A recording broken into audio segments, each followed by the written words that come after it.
My name is Peter, recovered alcoholic. Grateful to be alive and sober and part of a sacred place called Alcoholics Anonymous. And it's past my bedtime, and I bet you a bunch of others. For newcomers, after a while, you start to get tired around 8 o'clock, so welcome to the NFL. Thank our speakers. So good to see you, Nicoletta, and thanks, Scott. And I really got kind of hoodwinked into this. My wife and our wives are getting together for some event, and Jimmy says, hey, listen, why don't you come up to Stepping Stones? The last time I was here was about 40 below zero, and there was no parking. Some things never change. And I flew from Fort Lauderdale this morning. I don't know what's in the tank. I've been up since 2:30. I walked in here and got a pretzel with mustard. I mean, that's, it's a good payoff. So I don't know what's in the tank, but Jimmy said, why don't you join us for this? And quite frankly, I love living in Florida, but I love to get up here and see some old friends and see my friends. It's a treat to be up here. And I'm supposed to talk on step 3, and I have no idea what God's going to feed me tonight. June 23rd, 1988, it was a loving God separated me from alcohol. I'm very grateful for this gift of sobriety, and very grateful for, as I've said from a million of these podiums, more and more, the longer I'm sober and the older I'm getting, especially grateful for the many things not only God has given me, but has continued to remove from me. The narratives in the head that tell me what I'm supposed to have to be a better man, to be a better AA member, to be successful, what that looks like in my mind. And God has kept me at a very safe distance from all of that. And very often I left claw marks in many of those things, but he keeps pruning the tree. And I'm very grateful for that. One of the things I need to look at is how far into the forest do I really want to go? Am I really seeking complete transformation, or just looking to get comfortable? Because what I want to do is just walk in a little bit into the forest and sum up the forest, say I'm done, and God says go all the way. And when I tell him I'll be lost and I don't know where to go when I get in the middle, he says it's exactly where I need you. Because as long as if I have options, I don't really need that much God. And that's what God has done for me many, many times. In 34 plus years I'm sober, that very often I've gotten to a corner and didn't know which way to go. I really didn't know, should I go left, right, straight, or go back where I came from? And it's incredibly uncomfortable to be there. And the ego will fight every moment of that. The pride will jump right in on that. But at some point when I really know from my innermost self, I don't know where to go, and I ask God for help and help me in a complete prayer. And suddenly in that darkness, in my most vulnerable place, in what feels like my most weakest moment, is where I touch God's strength and power. As long as I think I'm running the show and I'm okay, I got it under control. I got spirituality, I've just lost it. I have God, I no longer have God. So I have found over and over and over again is the seeking is where I experience God, the chopping wood and carrying water. There is no destination. I learned that many, many years ago. My ego tells me we've arrived and we can put the car in neutral. And the soul says, keep moving. Keep moving. I need to go all the way into the forest. I do have a home group. It's called Alcoholics and God. We meet Mondays and Thursdays. I'm there on Thursday nights, almost every Thursday night, and I do service at my home group. I learned many, many years ago, I can't just come and have a cup of coffee, sit in the back, and take. Beyond sponsorship, what am I giving back to AA? Because it feeds me still. So I need to be committed to a group, and I speak for myself, and do some sort of service, whether it's making coffee in the back or setting up or breaking down, and other levels of service. I need to be there. That's one side of our rich legacy. I do have a sponsor. His name is Bob Azar from St. Paul, Minnesota. And I sponsor about 10 men, and time is really tight. My wife sponsors about 15 women. Our house sounds like a phone room sometimes. But it keeps us on the firing line of life, and I couldn't see it any other way. I don't have a life. It belongs to God. And if you knew, that sounds terribly lame. But if you're around here a while, you get what I'm talking about. If I try to find my life, I will lose it. If I lose it for his sake, I find it. And with all the things that life throws at us, because life is unfair, it's problematic. We live in a world of impermanence. I try to sit with newcomers and say, get ready for the ride, because life is really unfair. I've been given a GPS to navigate through that on most days fairly light. I don't have to travel so heavy anymore. I just need to be careful. Then am I listening to God or the part of me that thinks it's God? And the longer I'm sober, that can get slippery when I start to get comfortable. I know the people. I know where the coffee is. I know the group. I know the speaking. The speakers know me. I'm important now. And I start to worship my mind that I think it's God, and I'm not even aware of it until I hit the wall. So on June 23rd, 1988, I get to Alcoholics Anonymous after my 7 treatment center. And like Nicoletta, I know what it is to live on the streets and live in an abandoned building, because that's where my alcoholism took me to in 1988. And, if you've been on the street for one night, it's too long and too painful. When you're out there for a while, it does things to you. Not only tears you up physically, but all hope is lost. As a man, I lost all self-respect as a man, doing the things I had to do for the price of a drink and sleeping in an abandoned building and knowing I had no place to lay my head and not showering and not eating, but for the price of a drink, I'll deal with it. And what's really frightening about alcoholism for me, it stopped working. Alcohol wasn't even working. It was giving me a pulse, basically. There was no getting high, and it was long gone. I need to drink to stop this. And it took what it took to get me to a place of getting surrendered in 1988. I just want to share about that last moment. When I sit with newcomers, I always want to know, what was the thing that brought you here? Or brought you to treatment or detox? It's all an event. It's a moment. It's a day. Whether it's Park Avenue or Park Base, it's something that happens where the pilot light gets turned. There's something that clicks, says, oh my God, this is it. I remember a newcomer telling me, he said, I'm tired. It was a great answer. So after 6 treatment centers and bouncing in and out of AA drunk, I never came to an AA meeting sober, by the way. But the few times I came in AA, I'd be pinned up against the wall, drunk as a skunk, and people said, just keep coming back. They never threw me out. But it was June 23rd, 1988. I had no clue it was the month of June, let alone June 23rd. I lost track of time and space. It was like coming to when the morning terror and madness were on me, and I knew I needed a drink to settle the belly and stop the shaking and the nauseousness and all of it. And at this point, I know I need a shower because I reek and I haven't bathed in a while. And God knows what a really good meal tastes like. It's the life. You're in the life. And I remember this day clearly. I got up off the floor, and it was as if somebody kicked me in the back of the knees because they buckled, and I go down on the floor, and I couldn't move.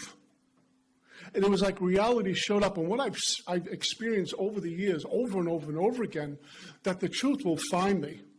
I can lie, cheat, and steal, and then the truth will find me. I could pretend I'm spiritual. I'm really not, and the truth will find me. It always does. And sometimes when the truth finds me, it doesn't feel good. The ego gets crushed. But it's necessary to be free. And so I'm in this hallway, and I'm on the floor, and I begin to weep uncontrollably, and I can't stop the weeping. It was as if my life passed before my eyes. And I thought back to being 14 years old and having my first Colt 45 quart of beer, and it was euphoric. And how did I get here? How did I get from that, with all the promise of a musician? I was the kid in my block, and my neighborhood was going to make it out via music. There was lots of hope for me. I'm sure all of us have heard one point in our life, you have so much potential. And here I am, I just hope I never get so well that I think I've become immune from the tactics of my illness, Because I learned over and over again that this thing that I have gets a life by devouring mine. And I remember the very same God that I had mocked and spat at and cursed and despised. I was never an atheist, certainly agnostic. The God I had mocked, spat at, and cursed and despised for taking my mom away from me when I was 14. She committed suicide, and giving me this tough guy dad who I never got along with, and turning me into what I was. I was a bum on the street.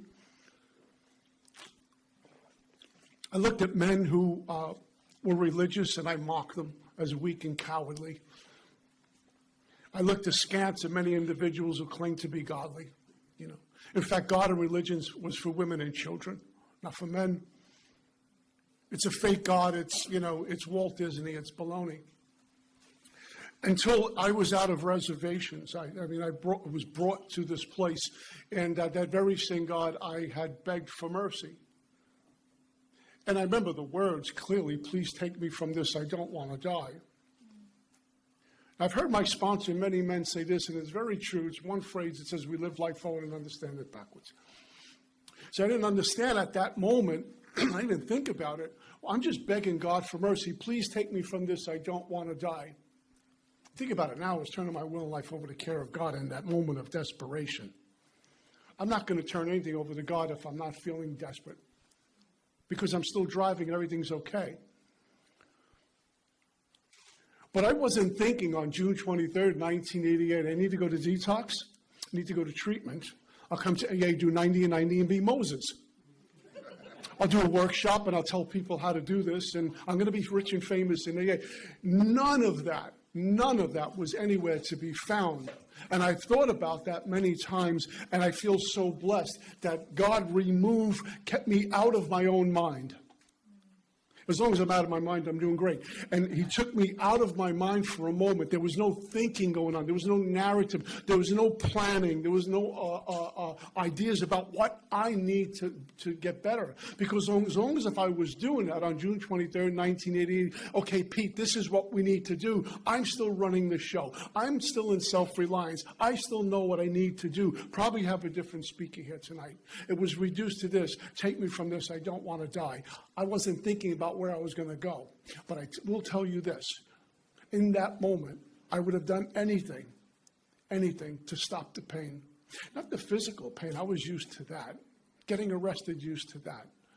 But something gets all of our attention, because I'm around long enough to hear the stories. It's the emotional thing that gets us in here. Whether it's Park Avenue or Park Bench, something in here hurts too much. Where I reach out and say, "Please, can you help me?" There's no ego in that equation, that moment of desperation. And that was my first contact with this power, although it didn't feel godly, smell godly, look godly. It was God, because it was a gift of desperation, a G-O-D. And in that moment, I reached out to this power and begged for help. With that kind of desperation, one of a drowning man, do I approach step 3 that way? Or am I doing it because it's fashionable and it's popular? My sponsor does it. I want to get in good with them. I can have spiritual beliefs. I need to learn how to live them. I mean, even in my worst, I know right from wrong, but I don't have the power to live up to right. I only know wrong. It's interesting, because I come into Alcoholics Anonymous, and again, I've heard enough stories. It's unbelievable how easily I will accept darkness stuff, negativity stuff, and in my old life participate in it freely. And give myself a strike for being a real man. And I come into recovery, and I'm still reluctant and suspicious and skeptical and doubtful about light. Oh, come on, it can't be that good. I had it all backwards. And I was placed in my 7 treatment center. And that's when I got and realized, they told me, "Hey, it's June 23rd. It's the first day of the rest of your life. Isn't this great?" I'm thinking homicide and suicide at this point. It doesn't really feel that good, miss. But I had a good insurance, so they're really glad to see me. I had no idea what I was about to embark on. I had no idea what was waiting for me. Lots of pruning the tree, a lot of uncomfortability, a lot of challenging, a lot of painful, a lot of loneliness, a lot of skepticism, a lot of doubt, and a whole lot of freedom. Because all the former came from me bumping against my own ego, and an AA member or AA members just ripping it down. And the thing I've learned about this, once you hit the bottom where the ego gets deflated for a moment, I don't have to hit any more bottoms. That's it. That's what's required. When the ego gets grinded into dust for a moment, when there's no ego even for a moment, there's no more bottoms to hit. But as one author beautifully says, we fall up. But alcoholism's not done with me, because I have alcoholism, not wasm. because I finally get into my 7 treatment center, and about 10 days, I don't remember that clearly, 10 days, whatever it was, 12 days, I'm getting thirsty, and I'm thinking one more drink, and I can, I'm going through this detox. If I get a double in there, I'll do detox better. I can go to group and really participate, just taking the edge off, because it wasn't done. My alcoholism is not impressed because I beg God for help. It's not impressed now with the length of time I'm sober. It really isn't. So I have the stage execution that hinges on my relationship with God. Our book says something like, until entire psychic change has occurred, there's little hope for my recovery. It's a clear-cut warning. Get God or drink and die. Yeah. So I'm in my 7 treatment center, and they sent me out to Minnesota for more treatment. I lived in Minnesota for about a year, and I started to hear a message different than what these years were hearing. Now, I'm sure the message was out there, but what I was so used to doing, and I can do that in recovery, I have done that in recovery, is listen with my mind, or see with my mind, or speak with my mind, or act through the mind. And that's what I was so used to doing. So I'm sure there were people coming, the H&I folks coming into treatment, and some of those AA meetings that I showed up drunk, I'm sure many of them were speaking from this book about a methodology that can get me free. But as long as I'm hearing and seeing from the mind, it's always going to be wrong. Because my mind only lets in what it knows. That's all it's good, but it's comfortable with. And it's all it's capable of doing is before and later on, before and later on. That's all it's capable of doing. It doesn't get God. If it did, it doesn't want God. It doesn't want a spiritual message. It needs to cast it out. Because if it lets it in, it might die. But something happened when I was in Minnesota. I was taken to a meeting called the Three Legacies meeting, and it was a Friday night meeting, a good 300 people. People were dressed impeccable at this meeting. And they talked about living in 3 sides of the triangle. And they talked about operating out of this book, which allowed us to operate out of the soul. See, once I'm operating out of the soul, I'm traveling light because the soul knows where to go. The soul knows what to say. The soul knows how to be. It knows what to do. It's perfect. It's divine. It's God. And how to get out of this head, which meant a crushing blow to me and my ego and the pride, the 7 deadly sins that had to go. I had to get unhooked from me. I often laugh when folks say, I need to find myself. I need to discover myself. No, you don't. Because we need to be rid of self. Barnes & Noble has a self-help section. That's the last section I'm going into to give myself more ammunition to kill me. When it says no help to self in this corner, I'm going.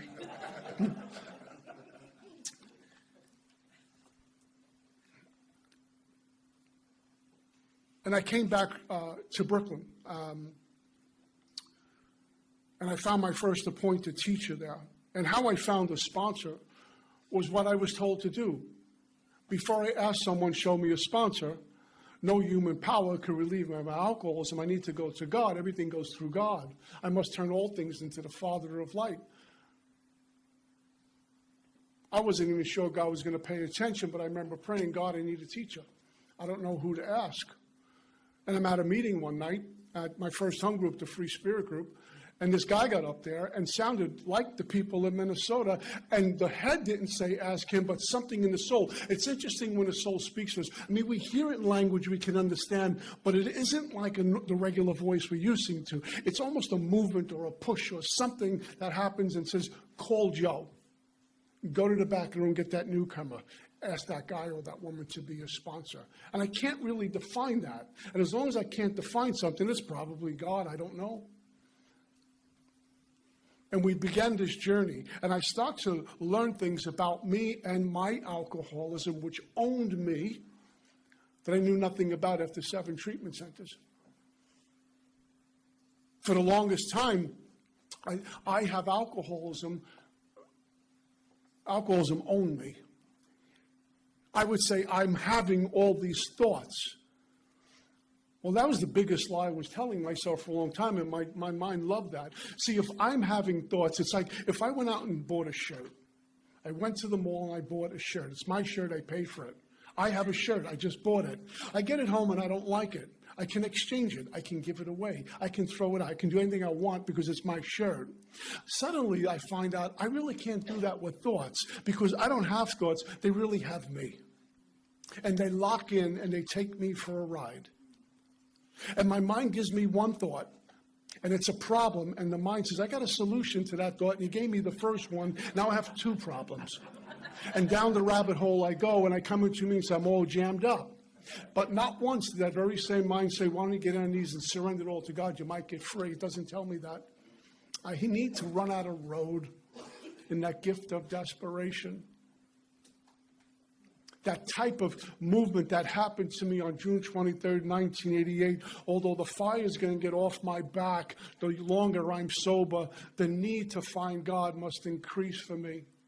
When I got to Alcoholics Anonymous, I remember, we're in AA boot camp, and sobriety is my number one priority. Sobriety is my number one priority. And I would say that. I would mean it, but I knew it was the right thing to say because all the older guys were saying that. Sobriety is my number one priority, but the truth is true until we discover a new truth, yeah? The truth is true until we discover a new truth. I must tell you this, that conscious contact with God is my number one priority. Because when I have conscious contact with God, not unconscious contact with God, I find myself sober another day. And what's really great about this is the isms that accompany alcoholism seem to go quiet. I'm not perfect with it. I'm alcoholic, which means I'm broken and flawed. I'm subject to breakdown at any moment. But the isms seem to get quiet.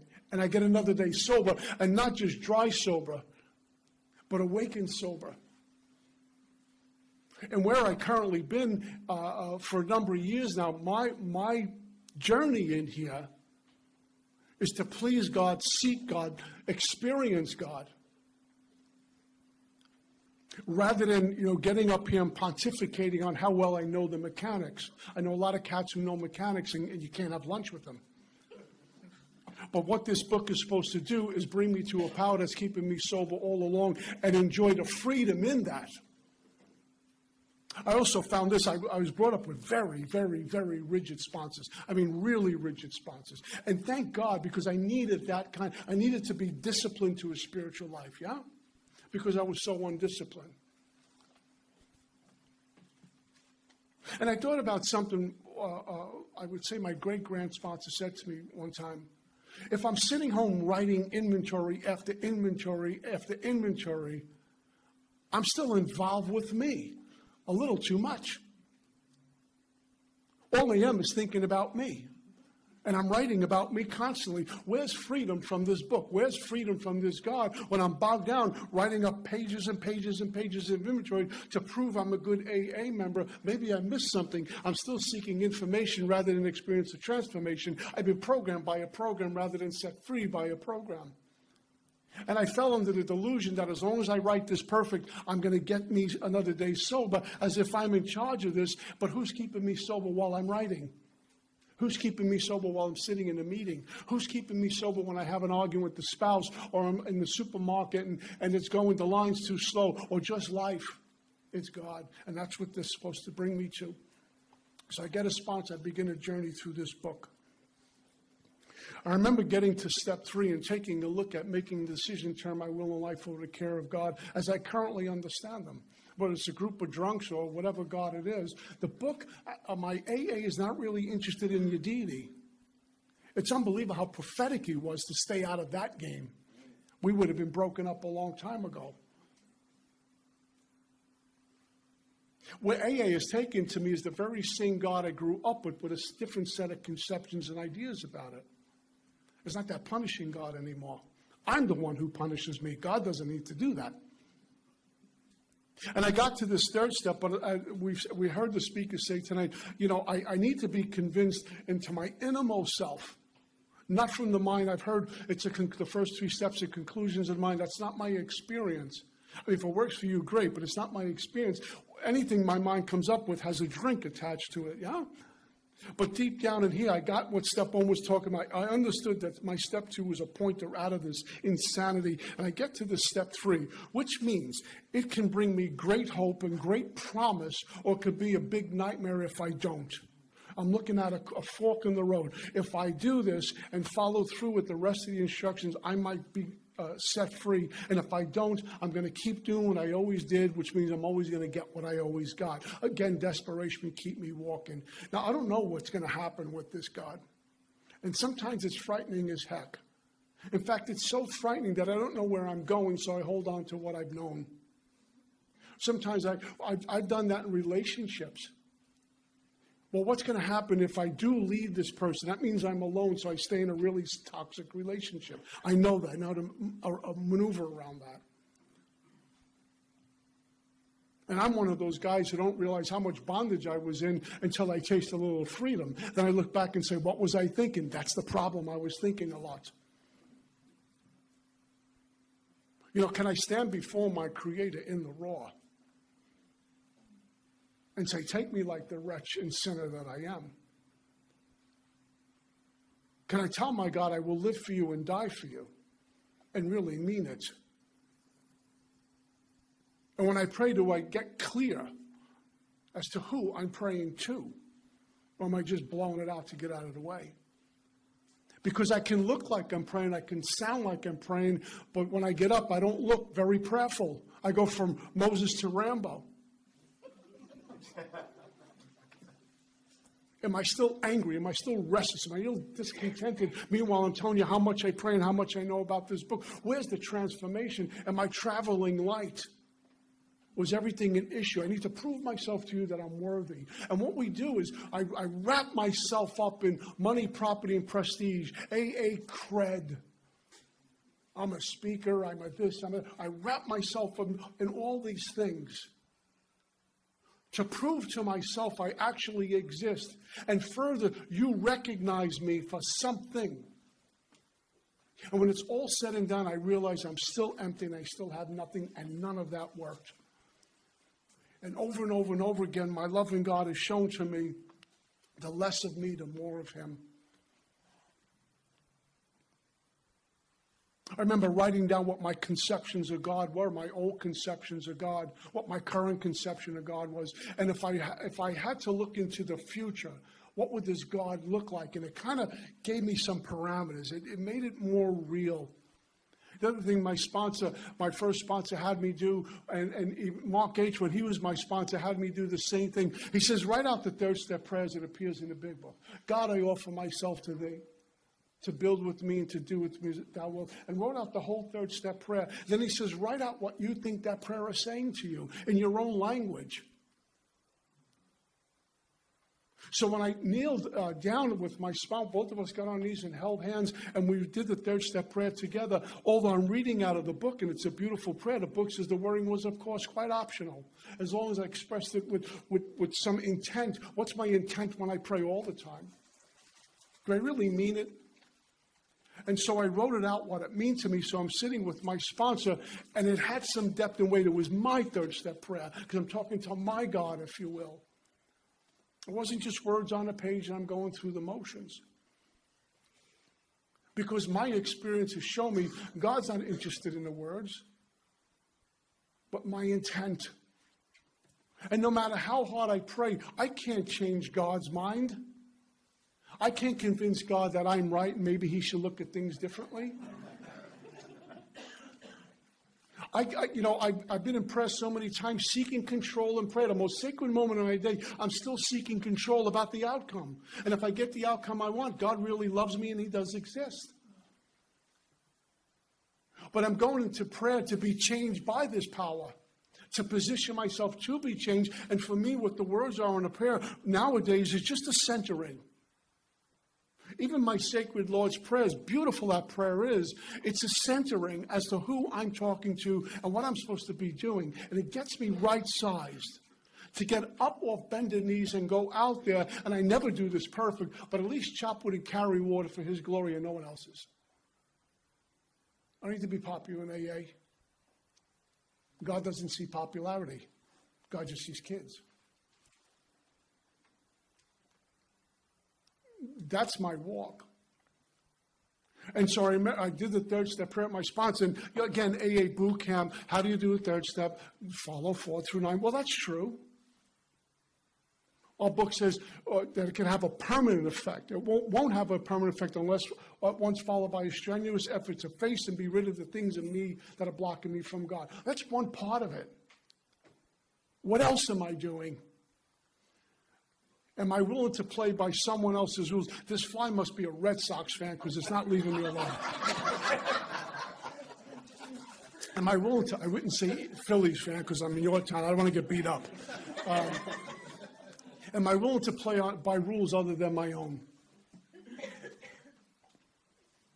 Am I in a place, because it says we thought well before making this decision.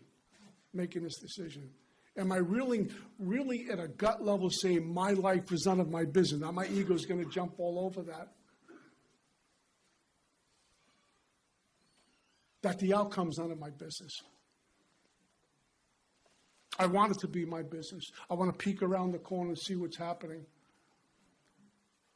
And I do this third step and follow with 4 through 9. And somewhere in there, my book promises me I will have a immersion, an integration, a oneness with God, not a two-ness or a separateness. There's not God and, there's just God. And I'm in that.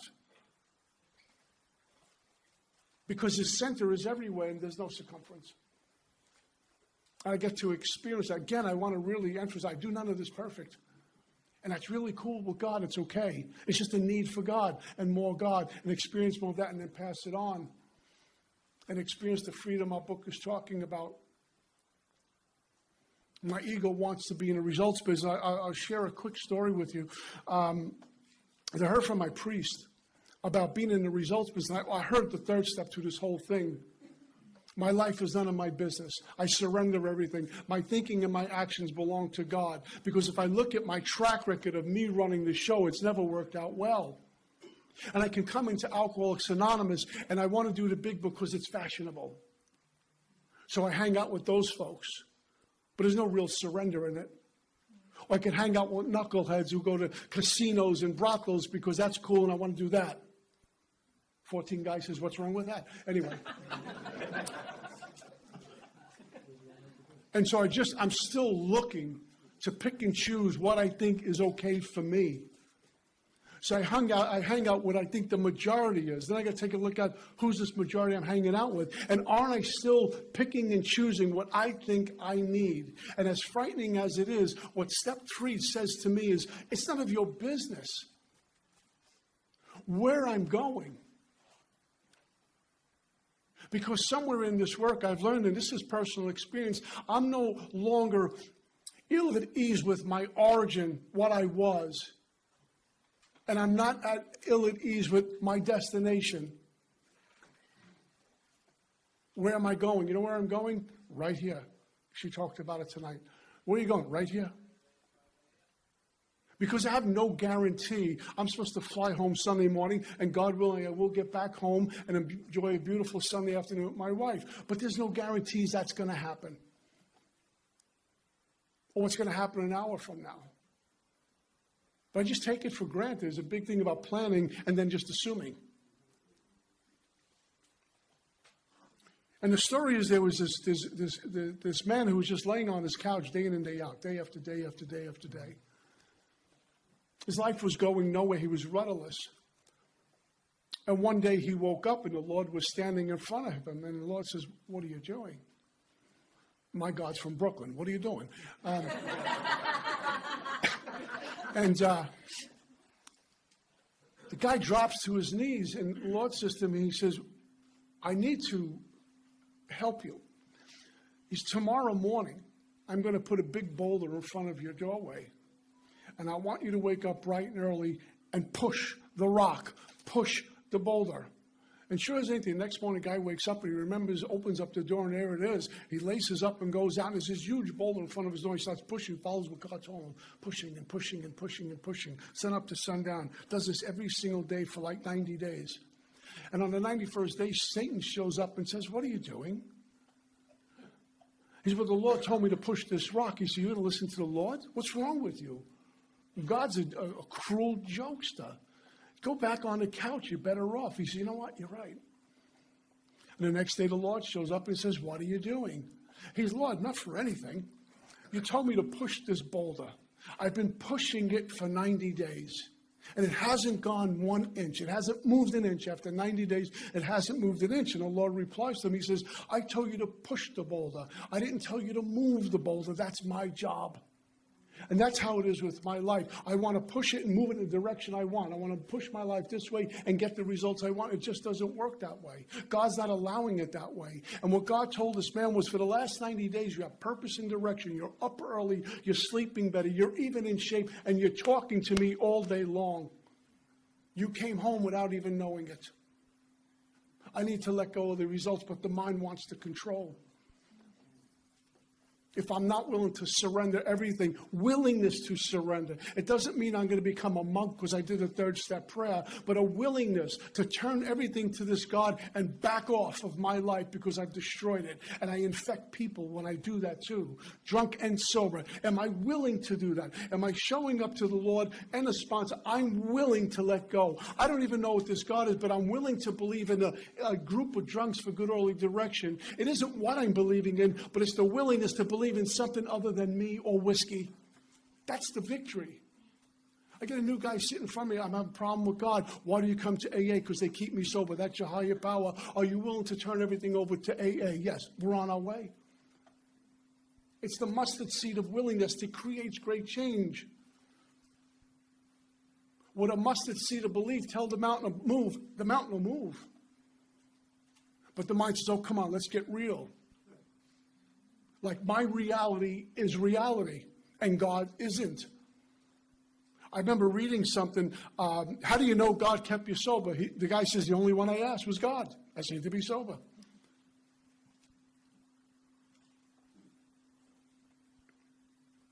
How does third step meet me now? I like to go through the steps every year. I've been doing that forever. I always take a look at bedevilments.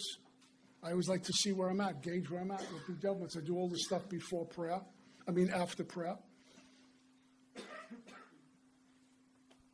About, I want to say June-ish, I was about to move to Tampa for business. I don't want to go to Tampa. But I need to earn a living, trying to save my company. There's a lot of moving parts. And I got an offer to go to Tampa, which just kind of got chiseled down to the end, and it wasn't so what they promised to be. And I had somebody in where I live in South Florida wanting me to stay there. And my wife and I, and I'm not exaggerating, from hour to hour, we're going to Tampa. No, we're not going to Tampa. We're staying home. We're going to no, we're not. And okay, I'm sure we're going to Tampa. We start looking for a place to live. I remember calling Jimmy, I'm moving to Tampa. And okay, and then Jimmy, I'm not going to Tampa. And this was what we're doing. And we went up to Tampa twice, and we're looking at places to live, and we're trying to look at the bright side of stuff, and we're going back and forth and back and forth. I want the results. I want to look 6 months into this new contract, where I'm going to be living, how it's going to feel, all of it. And God wouldn't allow that. What God wanted was a surrender. And one day I got up off my knees after meditation and prayer. And about 10 minutes, I'm up really early in the morning. I like it that way. Sometimes I'm up at 4 a.m. and I pray and meditate. And there's someone, I think his name is Rumi, says, the morning breeze has secrets to tell you. God likes to talk to us in that quiet time, no distractions. And I finished prayer and meditation. I'm just going about doing some chores in the house for Marion before she awakens. And, when God shows up, God shows up. He doesn't speak to this. It's just something in here. And was going back and forth, and it just was crystal clear when there's no distractions. When the third step prayer says, relieve me of the bonds of self, relieve me of my distractions. And I nudged Marion, I woke her up, something just came to me, because we share our prayers and meditations. Do nothing. Do nothing. God will bring it to us. I left no room for God. Going, not going, going, not going. I'll figure this out. Write more inventory, and I'm using a paper, and I'm still stuck. Beautiful fourth columns and gorgeous third columns, and I'm going nowhere with this. Do nothing. I was married, just let it come to us. And you know what happened? I started to hear a little bit different what I was being told by some folks. I was starting to see some different actions. And I started to hear what was being given to me right in good old Boca Raton. And the answer was there.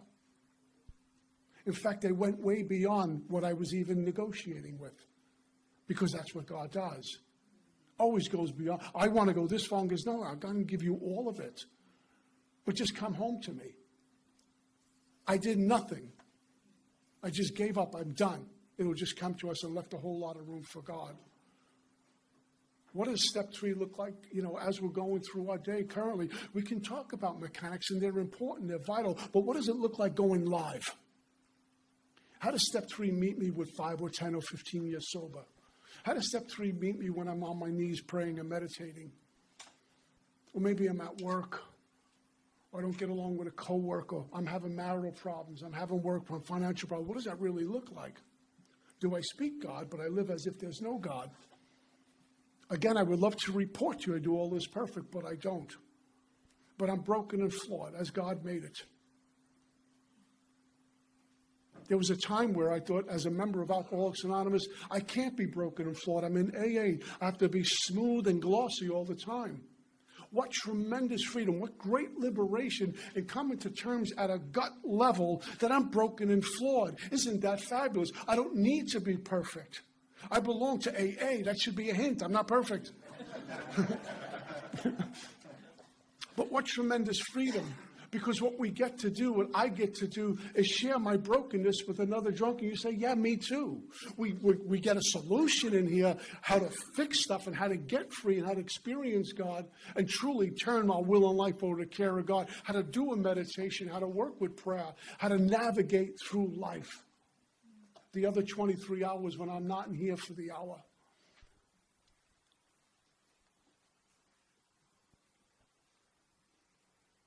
So I get to do that. Once I get up off my knees and go out there, to have healthy relationships and get rid of toxic ones and be okay with that.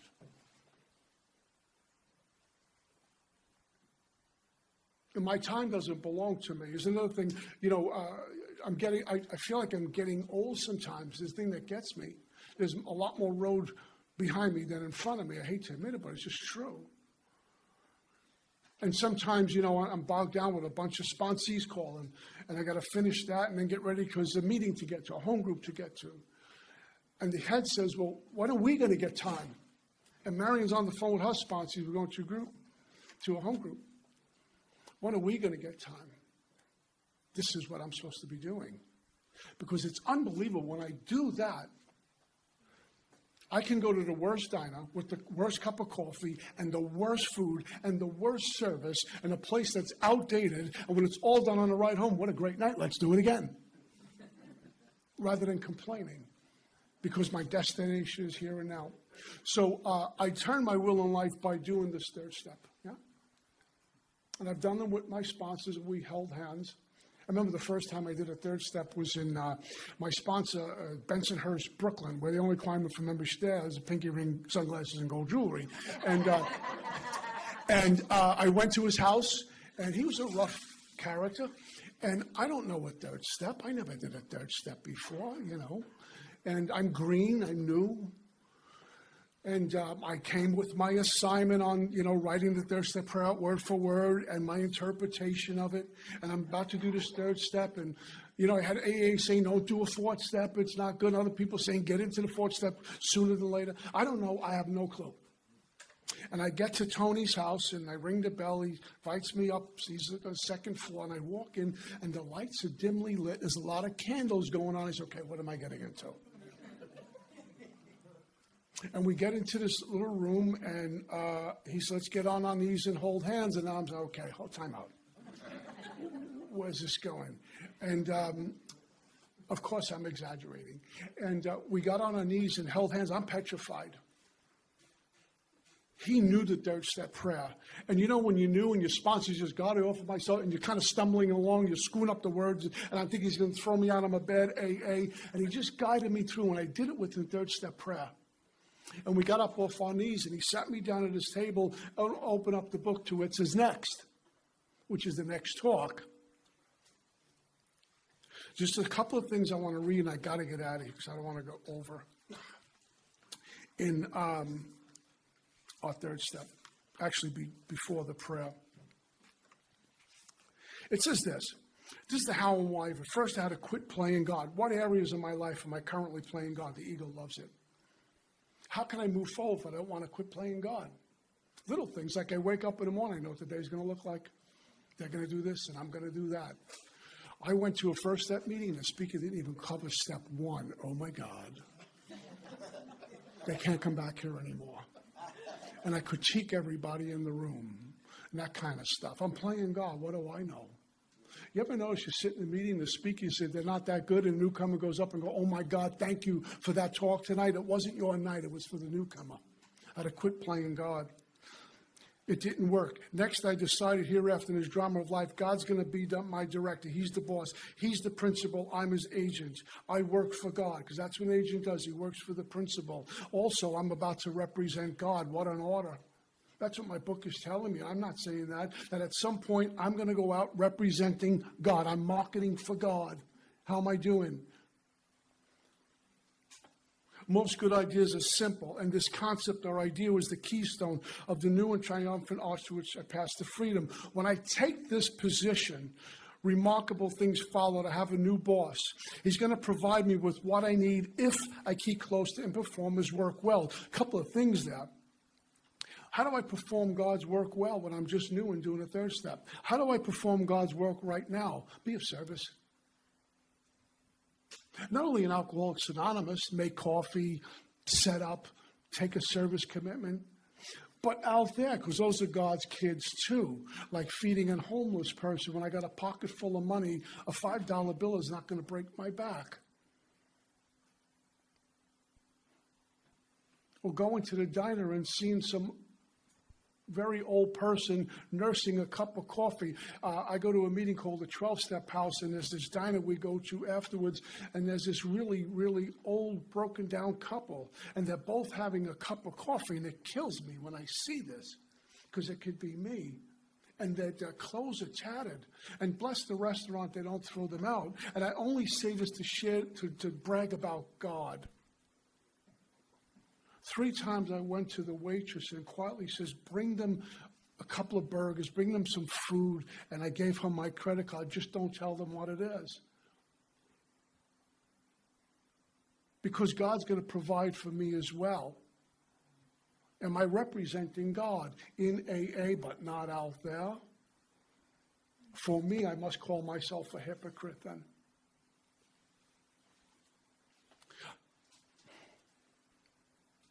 I don't need to get close to keep close to God. I hear this a lot. You got to get close to be close. There's no proximity with us, with God. What I woke up to was the nearness of my Creator. My own big book tells me that. The nearness of my Creator. There's no distance. It feels like there's separation from God. And then I wake up and go, oh my God, He's been with me all the time. God loved me just as much as He does now when I was in an abandoned building. I don't have to perform good deeds to experience God's love. I don't need to do good things to get God's love. God loves me just the way I am in my brokenness. I don't need to get close, do some work so I can get close to God. The work allows me to wake up to, oh my God, it's God all the time. I become less and less interested in my little plans and designs. You know, before I do this work, everything I come up with was paramount. These are big plans I got. And the books, they're very little plans. You're not that important. If you don't show up at home group, it'll be fine. There's a few people there I wish I wouldn't show up. More and more became interesting in what I can contribute to life. As I felt new power flow in, thank you, God, because our book told us in the previous chapter, I'm out of power. So once I'm out of power, I start to experience this other power called God. It starts to flow in. And the cool thing is into me and then out to you. And it's just a flowing. And I don't have to do much about this. It's a surrender. It's a surrender. It's a surrender.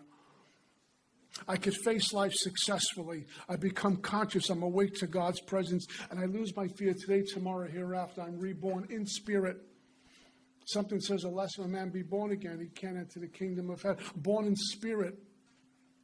I'm not afraid of yesterday. I said that earlier. I'm not afraid of tomorrow. I'm right here. Peace of mind is not because I have positive affirmations and right thinking, but what the book is promising me is I'm going to begin to operate out of the soul, which is still an okay. And that starts to work itself up to here. And although it feels like I'm thinking it's coming from God, it's coming from the soul, so everything's okay. When I try to get my hands on my life again, which we'll talk about tomorrow, when I start to think about the outcome and I get nervous, here comes struggle, here comes this season, discomfort, here comes fear. I don't have peace of mind again because my mind's running the show again. As long as I'm out of my mind, I'm doing great. When I'm in my mind, I struggle and I don't do so good. I'm over time. That's all I got. Thanks.